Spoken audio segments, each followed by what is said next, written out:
사업 시작. 정말 가슴 뛰는 순간이죠. 그럼요. 근데 동시에 이 비용은 뭐지? 세금 처리는 어떻게 해야 하지? 이런 질문들이 막 쏟아지잖아요. 네, 맞아요. 특히 처음에는 뭐가 뭔지 헷갈리기 쉽죠. 특히 그 법인 설립 비용이나 사업 준비 비용처럼 눈에 딱 보이는 물건은 아닌데 돈엔 들어가는 것들. 이런 무형자산의 세금 처리. 그 기준가액이라고 하던데 이걸 어떻게 계산해야 할까요? 네, 아주 중요한 포인트입니다. 오늘 저희가 당신이 보내주신 미국 세법 자료들, 이걸 가지고 이 복잡한 세금 문제를 한번 쉽고 재미있게 파헤쳐 보겠습니다. 좋습니다.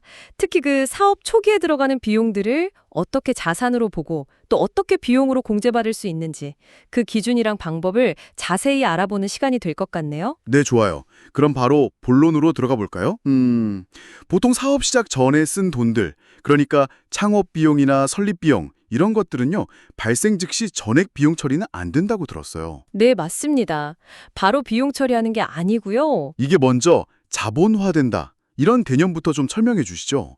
네. 그래 뭐냐면요. 이 비용들이 사업 첫 해에만 영향을 주는 게 아니라 사업을 운영하는 전체 기간에 걸쳐서 이익을 창출하는 데 기여한다고 보는 거예요. 아하, 일종의 투자처럼요? 그렇죠. 그래서 자산처럼 취급해서 자본화한다고 표현합니다. 그 비용 총액이 해당 자산의 기준가액, 베이시스가 되는 거고요. 기준가액? 네. 그런데 좋은 소식은 특정 조건만 맞으면 그 기준가액의 일부를 첫 해에 바로 비용으로 공제받을 수 있고요. 나머지는 또 장기간에 걸쳐서 나눠서 공제, 즉 상각할 수 있다는 점입니다. 흥미로운데요. 그럼 창업 비용부터 한번 자세히 보죠. 어떤 비용들이 여기에 해당되나요? 그리고 그 기준가액은 어떻게 계산해서 공제받는 건가요?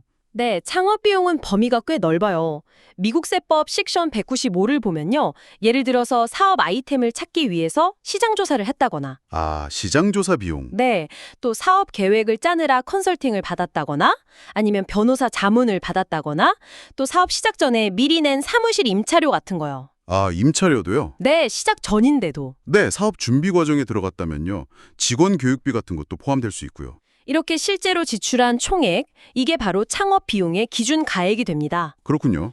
그리고 중요한 건 사업을 딱 시작한 첫 해에 이 기준 가액 중에서 최대 5,000달러까지 바로 비용으로 공제받을 수 있다는 거예요. 와, 5,000달러요. 꽤 쏠쏠한데요? 네, 그렇죠. 근데 뭔가 조건이 있을 것 같은 느낌이 드는데 혹시 너무 많이 쓰면 이 혜택이 줄어들거나 그런 건 없나요? 예리하시네요. 맞습니다. 조건이 있어요. 만약에 총 창업 비용, 즉 기준 가액이 5만 달러를 넘어가면요. 네. 그 5만 달러를 초과하는 금액만큼 5,000달러 공제 한도가 줄어들어요. 초과분 만큼요? 예를 들면요. 예를 들어서 총 창업 비용 기준 가액이 5만 2천 달러다. 그러면 2,000달러 초과했잖아요. 네.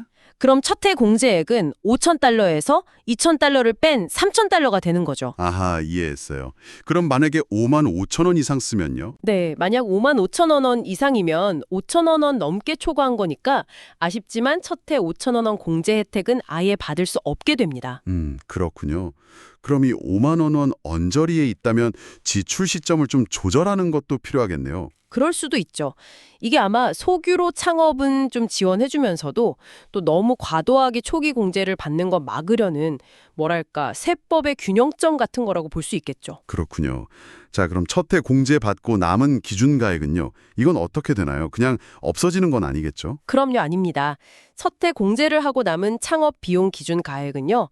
사업을 시작한 달부터 계산해서 무려 180개월. 180개월이요? 네, 그러니까 15년이죠. 예. 15년에 걸쳐서 균등하게 똑같이 나눠서 비용 처리, 즉 상각하게 됩니다. 와, 15년. 세금 혜택을 정말 길게 나누어 받는 거네요. 그렇죠. 장기적인 관점에서 보는 거죠.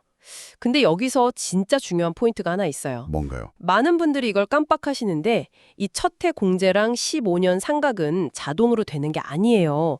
첫 세금 신고할 때 이걸 받겠다고 선택, 일렉션을 반드시 해야 합니다. 신청해야 받는 거군요. 그냥 가만히 있으면 안 되고. 네, 맞아요. 꼭 챙기셔야 하는 부분입니다. 알겠습니다. 그럼 이제 법인 설립할 때 들어가는 설립 비용, Organizational Expenditures는 어떤가요?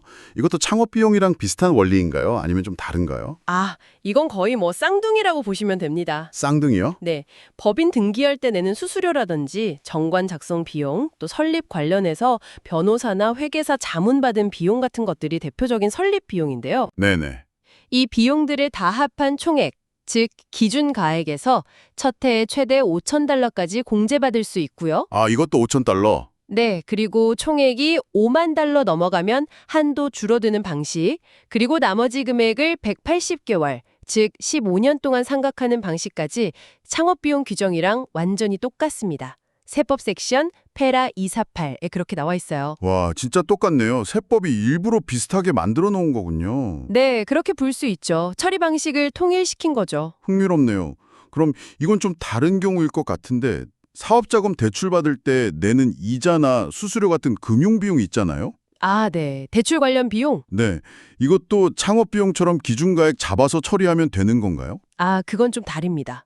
아주 중요한 지점인데요. 다른가요? 네.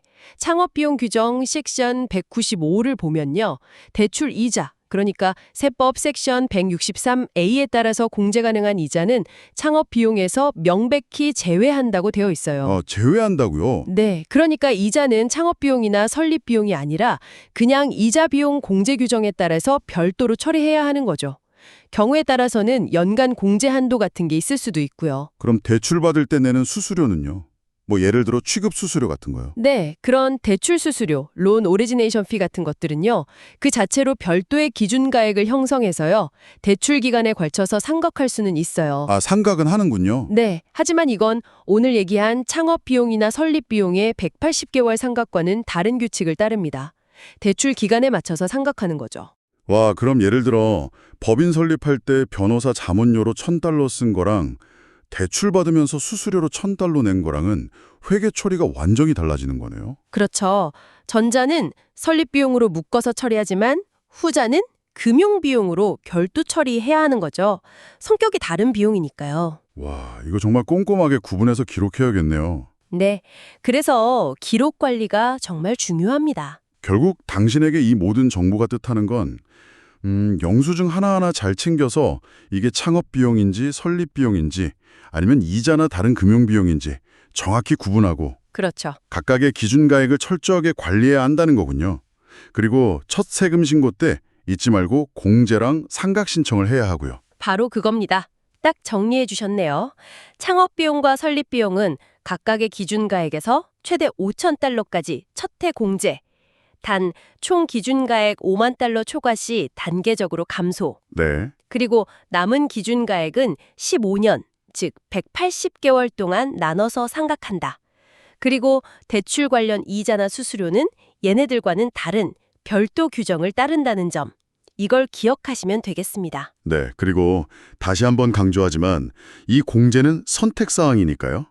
첫 해 세금 신고하실 때 놓치지 않도록 당신의 회계사나 세무 전문가와 꼭 상의하시는 게 좋겠습니다. 맞습니다. 전문가와 상의하는 것이 가장 안전하죠? 자, 그럼 마지막으로 저희가 늘 그렇듯 생각할 거리를 하나 던져드릴게요. 오, 뭔가요? 오늘 우리가 이 기준가액 계산법이랑 5,000달러 첫 해 공제 규칙을 자세히 알아봤잖아요. 네. 그럼 이걸 역으로 이용해서 사업 시작 직전에 비용 지출 시점을 전략적으로 조절한다면 어떨까요? 예를 들어서 총 비용이 55만 달러에 근접할 것 같다. 그러면 일부 지출을 다음 해로 넘긴다든지 하는 식으로요. 아하, 첫 해 공제 혜택을 최대한 활용하기 위해서요? 그렇죠. 첫 해 세금 부담을 줄이기 위해서 어떤 구체적인 전략을 세워볼 수 있을지 한번 상상해보는 건 어떨까요? 오, 그거 정말 재미있는 고민거리가 될 것 같은데요. 단순히 규정을 아는 걸 넘어서 활용하는 방안이니까요. 한번 고민해볼 만한 문제입니다.